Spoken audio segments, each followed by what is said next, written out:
네, 계속해서 다음 주제로 넘어가 보도록 하겠습니다. 내년에는 뭐 지금 우리가 규제라든지 뭐 이런 것들에 대해서 많이 얘기를 했지만 정말 대형 이슈가 있습니다. 바로 대통령 선거인데요. 자, 장 기자, 지금까지 대통령 선거가 부동산 시장에 어떤 결과를 미쳐왔습니까? 예, 저도 굉장히 두근두근하면서 이 자료를 찾아봤어요. 행사를 앞두고. 근데 결론은 좀 허무합니다. 이게 그 대선이 있는 해에는 집값이 뭐 오른다 혹은 내린다 이런 것은 이 어떤 이런 관계가 만들어지지 않더라고요. 예를 들어서 김영삼 후보가 당선됐던 1993년에는 2.9%가 집값이 내렸고요. 그리고 김대중 대통령이 당선됐던 97년에는 또 한 2% 정도 올랐습니다. 네, 그리고 노무현 후보가 당선됐던 2002년에는요 무려 16.43%가 급등을 했고요. 이명박 정부의 출범이 확정됐던 2007년에는 3.14%가 올랐습니다. 그리고 지난 대통령 선거 때는요 0.3%가 내렸습니다. 워낙 그 세계 경제랑 연동을 해서 그런가요? 뭔가 대통령과 부동산은 연관관계를 찾을 수가 없더라고요. 그죠? 뭐 해마다 그 대통령 선거에 사람들이 원하는 게 다르고 주택시장이 원하는 게 다르기 때문인 것 같은데, 자, 그렇죠. 뭔가 시대적 요구가 다 달랐기 때문이겠죠. 자, 그렇다면 지금까지 저금리 그리고 글로벌 불경기를 겪고 있는 우리, 자, 이런 속에서 치러질 대선은 앞으로 어떤 영향을 미칠지, 내년 대선은 어떤 영향을 미칠지 전문가들의 의견을 확인해 보겠습니다. 보여주시죠. 네, 정리해 주시죠. 긍정이란 답변은 44.4%.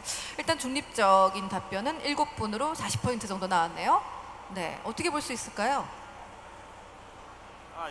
네. 이유를 한번 물어봤더니 긍정론 쪽에서는 이제 뭐 대선이 되면 우리가 일반적으로 생각할 수 있는 그 경기를 부양해야 되니까 정권 재창출을 하려면은 경기를 일단 살려놔야 되니까 계속해서 개발 공약도 내고 뭐 경기를 부양할 것이다, 이런 의견이 뭐 일반적인 의견이 나왔고, 한편 또 오히려 대선 때문에 집값이 내릴 수 있다라고 의견을 준 부정론 쪽에서는 복지가 요즘 뭐 금수저 흑수저 나오면서 복지가 이슈로 떠오르면서 이제 기존 임대 사업자들한테 불리한 규제가 계속 나올 것이다. 결국 표를 더 많이 가진 사람은 그 경제적으로 약자이기 때문에 그들을 위한, 다수인 약자를 위한 정책이 나오면서 집값이 내릴 것이다라는 의견도 뭐 상대적으로 소수지만은 나왔습니다. 이사님, 네네. 어떻게 보세요? 일단 어느 정권에 따라서 정책은 달라질 수 있을 거라고 봐요. 근데 이제 공통적으로 이제 필요한 주제가 이제 경기 침체 극복일 수 있거든요. 그리고 세계 경기가 이제 불안하기 때문에 아무래도 어떤 그 경기를 활성화할 수 있는 이제 대책들이 나올 거라고 봅니다. 근데 이제 그 건설이라든가 이런 부분들이 경제적 파급 효과가 굉장히 커요. 그래서 우선적으로 생각할 수 있는 게 이제 교통망 개선 계획들이 이제 정권에 따라서 뭐 자기네 지역 위주로 이제 하겠죠. 그리고 자적 도시 기능을 강화할 수 있는 등 이런, 그러니까 예를 들어서 예전으로 따지면 혁신 도시, 그러니까 기업 도시, 그리고 관광 엔터테인먼트, 그러니까 그 기업들을 많이 유치하고 관광객을 유치해서 유동인구를 늘리고 세수를 확보하는 이런 대책들이 나올 수 있어요. 그리고 또 표를 의식하지 않는다면은 그 신규 분양 시장도 사실 그 내수 시장을 살리는 데 큰 도움이 되거든요. 그래서 전반적으로는 이제 어느 정권이 됐든 이런 성불군 대책들이 나오면서 주택 시장의 어떤 양해 효과를 볼 수 있다라고 보는데요.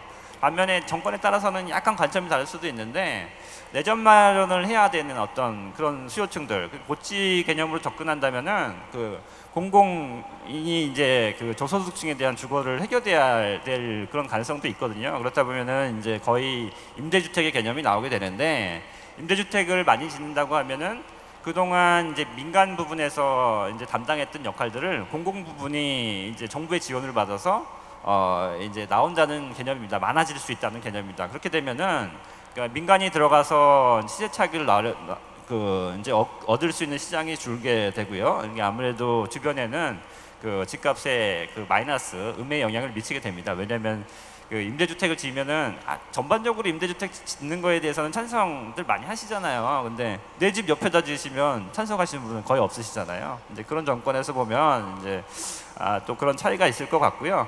그리고 정권에 따라서도 사실 관전 포인트가 이제 신규 분양 시장하고 재건축 시장이에요. 지금 가장 뜨거운 것들이 이제 신규 분양하고 재건축 시장인데, 이게 어떻게 보면은 재건축하고 신규 분양은 공공택지 개발한 게 정부가 개발하잖아요. 근데 실제로는 그 차익을 가져가는 사람들은 투자해서 빠지는 사람이라는 관점에서 볼 수도 있거든요. 그러니까 규제를 할 수도 있습니다. 정권에 따라서는 나쁜 시각으로 볼 수 있습니다. 근데 이제 그 시장이 활성화되면 반대로 건설 경기가 사니까 이제 뭐 전반적으로 좋잖아요. 근데 정권에 따라서, 정리해서 말씀드리자면 정권에 따라서 운명이 갈릴 수 있다라고 말씀드릴 수 있을 것 같고요. 전반적으로는 활성화 대책들이 나올 것 같아요.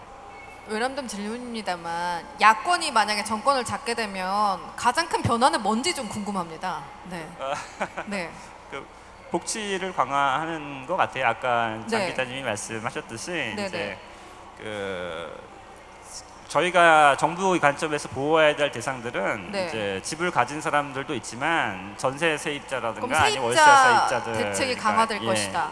그리고 그렇게 될 경우에 만약에 민간 임대주택이 많이 생기게 된다, 뭐 몇만 가구, 몇십만 가구 생기게 된다 그러면은 연립이나 작은 주택을 월세용으로 내놓는 분들은 타격이 올 수도 있을까요?